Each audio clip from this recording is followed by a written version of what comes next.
भाजपा का स्टार प्रचारक बाबा के बुलडोजर। यूपी चुनाव में बाबा का बुलडोजर स्टार प्रचारक की तरह काम कर रहा है। योगी आदित्यनाथ इस प्रतीक के सहारे जनता को समझने की कोशिश कर रहे हैं कि उन्होंने माफियाओं पर इसका किस तरह इस्तेमाल किया है। तमाम तिकड़में आजमाने के बाद कहा जा सकता है कि बीजेपी को अब इसी प्रतीक का सहारा बचा है, जिससे वे अपनी खोई इज्जत बचा सकती है और दोबारा सत्ता में आ सकती है। बाबा का बुलडोजर का दृश्य बीते रोज सुल्तानपुर में हुई एक चुनावी रैली में देखने को मिला, जहां एक बच्चा राज्य के मुख्यमंत्री योगी आदित्यनाथ की वेशभूषा में अपने सिर पर एक बुलडोजर लिए हुए दिखाई दिया। ये तस्वीरें सोशल मीडिया पर काफी वायरल हुई। इसके अलावा इसी रैली में एक जगह कई बुलडोजर एक स्थान पर रखे हुए दिखाई दिए, जहां बड़े बड़े पोस्टर बैनर पर बाबा का बुलडोजर लिखा हुआ था। इसी स्थान के आसपास बाबा की रैली हो रही है। हिंसा और हिंसा के इरादों को अमल में लाने के लिए ऐसे साधनों का खुल्लम खुल्ला उकसावा और उनका प्रदर्शन शायद देश के चुनाव आयोग को नजर नहीं आ रहा होगा, लेकिन इसका असर कई स्तरों पर मनोवैज्ञानिक ढंग से हो रहा है। ये हिंसा को जायज ठहराने की एक कोशिश तो है ही, लेकिन हिंसा की स्वीकृति को भी सुनिश्चित कर रहा है।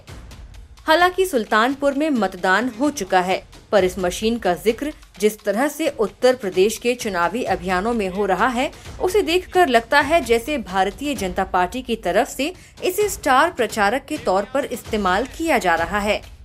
जिन चुनावी सभाओं में मशीन भौतिक रूप से हाजिर नहीं है, वहां भी इसका जिक्र किया जा रहा है। विशेष रूप से भारतीय जनता पार्टी की तरफ से मुख्यमंत्री पद का चेहरा बने योगी आदित्यनाथ अपनी एक भी रैली बिना इस मशीन का नाम लिए नहीं कर पा रहे हैं। इस मशीन की चुनाव में एंट्री से पहले इसके लिए माहौल बनाने का काम मुख्यमंत्री पद के दावेदार आदित्यनाथ ने अपने प्रसिद्ध गर्मी निकाल देने वाले बयान से कर दिया था।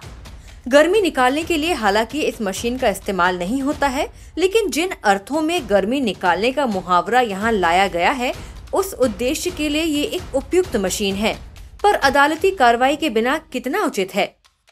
हालांकि ये बयान और इसका अभिप्राय केवल इतना ही है कि प्रदेश में कानून व्यवस्था के नाम पर कानून की तमाम संवैधानिक व्यवस्था और मर्यादाओं को ताक पर रखकर अराजक और गैर कानूनी उपाय अपनाए जाएंगे, जिनका प्रयोग इन बीते 5 सालों में कई बार देखा गया है। बिना गवाह, बिना सुनवाई, बिना जांच पड़ताल, जब मन करे जिसे जैसी भी सजा दी जा सकती है। अपराधियों के घरों पर बुलडोजर चलवाकर उनकी संपत्ति को नष्ट कर देना हो, या पुलिस हिरासत में ले जा रहे आरोपी की गाड़ी पलट जाने, फिर आरोपी के भागने की कोशिश, फिर पुलिस से बंदूक छीनते हुए हमला करने और अंततः पुलिस द्वारा आत्मरक्षा में उसे मार डालने की घटनाएं हों। इन्हें इतना सामान्य बना दिया गया है कि अब सहज ही कोई अनुमान लगा सकता है कि अमुक आरोपी के साथ आज क्या होने वाला हो। अहिंसक विरोध प्रदर्शन करने वालों के खिलाफ भी बुलडोजर का इस्तेमाल इस सरकार द्वारा इजाद की गई एक ऐसी कानून व्यवस्था की नजीर है, जिसके लिए योगी आदित्यनाथ की सरकार को लंबे समय तक याद रखा जाएगा। दिलचस्प ये है कि इस चुनाव में फिलहाल बीजेपी के पास यही एक नैरेटिव बचा रह गया दिखता है कि उसके राज में कानून व्यवस्था अच्छी हुई, अपराधी शांत रहे या निपटा दिए गए या उन्हें बुलडोज कर दिया गया। ये नैरेटिव निसंदेह लोगों के बीच पहुंचा है, और अगर बीजेपी दोबारा सत्ता पाएगी तो इस नैरेटिव और इसके साथ अनिवार्य रूप से जुड़े बुलडोजर जैसे स्टार प्रचारक की बहुत महत्वपूर्ण भूमिका होगी। संभव है कि आने वाले समय में प्रदेश के गृह मंत्रालय और उसके भवन का नाम बुलडोजर मंत्रालय भी हो जाए, क्योंकि बुलडोजर एक मशीन है जिसे मंत्री पद की शपथ नहीं दिलवाई जा सकती।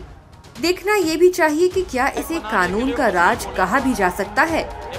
अगर लोग अपनी जान माल की सुरक्षा को लेकर चिंतित हों और सरकार के किसी कदम की आलोचना महज इनकी सुरक्षा के लिए ना करें, तो इसे कानून का राज नहीं बल्कि कानून की गैर मौजूदगी कहा जा सकता है।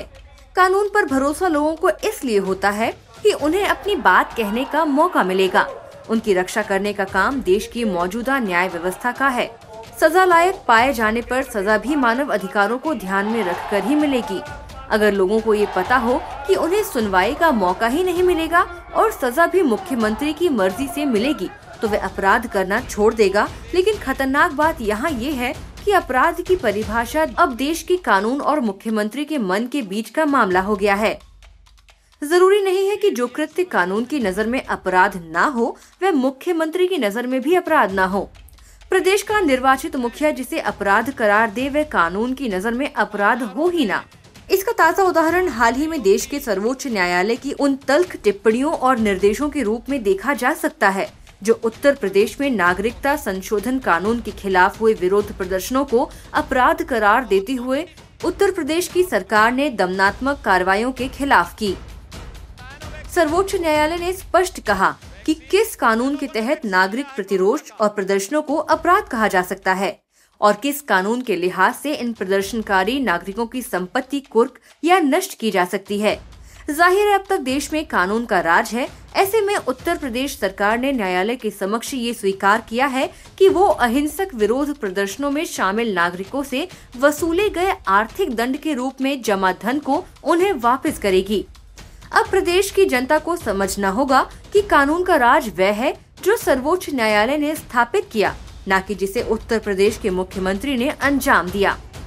बहरहाल बुलडोजर अब जुबान से उतरकर रैलियों के मंच के नीचे जगह पा गया है। बीजेपी के चुनावी अभियान का सारथी बन गया है।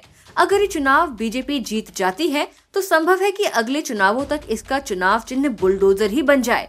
लेकिन हिंसा का ऐसा खुला मुजाहिरा ना तो एक स्वस्थ लोकतंत्र के लिए अच्छा है और न ही भक्तिभाव में आकंठ डूब चुके समाज के लिए ही, क्योंकि बुलडोजर एक मशीन है जो खुद कुछ नहीं सोच सकती, बल्कि ये महज इसके ऑपरेटर के इशारों पर ही चलती है। वेब अखबार के लिए सत्यम श्रीवास्तव की रिपोर्ट।